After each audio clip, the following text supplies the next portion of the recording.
It's the Sports Zone Unfiltered, brought to you by HEB. Welcome back to the Sports Zone Unfiltered here at Stokey's World Class Cigars. Well, our good friend Moran Norris joins us now, and he has some really exciting things going on with his foundation. But first, Moran, we want to talk to you about some things going on with the Houston Texans, and thank you for being with us here today. Oh, thanks for having me. Let's start with some pretty sad news. David Quessenberry, an offensive tackle with the team, just 23 years old, was diagnosed with lymphoma and is at MD Anderson being treated now. And news like this, it really hits a team hard. Obviously, you were a former player and you know what goes on in a locker room. How does this affect the team? How do you rally around something like this? I mean, it's hard, it's tough, because it affects everybody, like you said before. Even though you're football players, you try to be tough and pretend.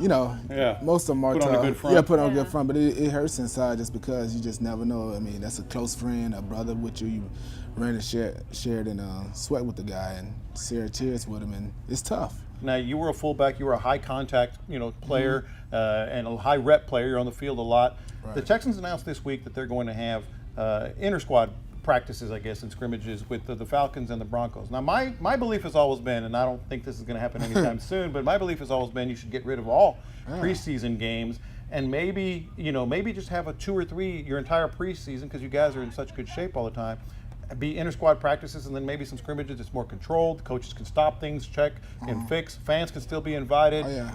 Are you a fan of It's the best thing you could have said, John. Are you a fan of doing all these preseason games and the inter-squad practice? No, I hate preseason.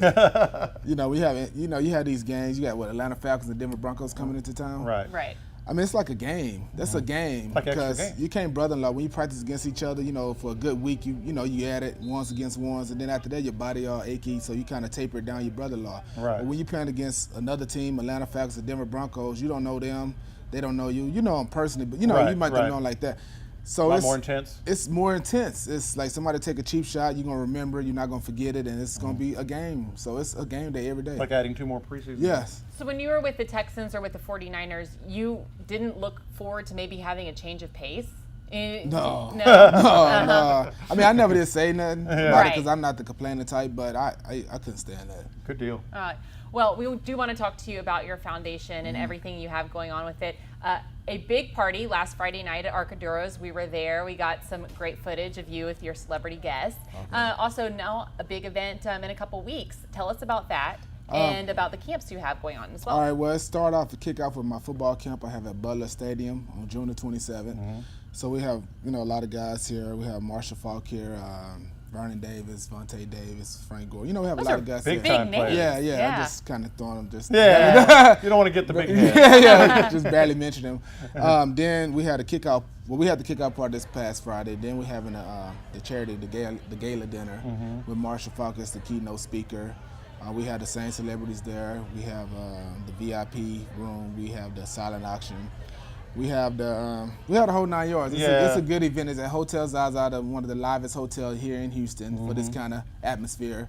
You have the athletes there, and it's just a big fundraiser, and it's a good deal. And I've said it before, Brooke, and I'll say it again. A lot of these athletes, of his class, they'll have their foundations, and during their playing career, they do whatever they can, tax breaks, that kind of thing. But he's putting his money, where his mouth is, because he's keeping it even after his career, and that's where Houston benefits. It's really cool. Yeah, we were out at the Shopping for Good Character event that you and your wife had, and you guys picked some really deserving students who had shown improvement in their grades and in their behavior, and you took them shopping at Target. It was a really cool deal, and you're a Houston native, so you're getting to give back to your hometown. Well, that's cool, what it's all about, like giving back, like especially where you grew up at. Right. So, we all for that. Absolutely. Well, we thank you, and we look forward to the next big event, Hotel Zaza, June 28th. Hey, thanks a lot. Thanks for having me. All right. We'll be back with more after this break. It is the Sports Zone Unfiltered, brought to you by HEB.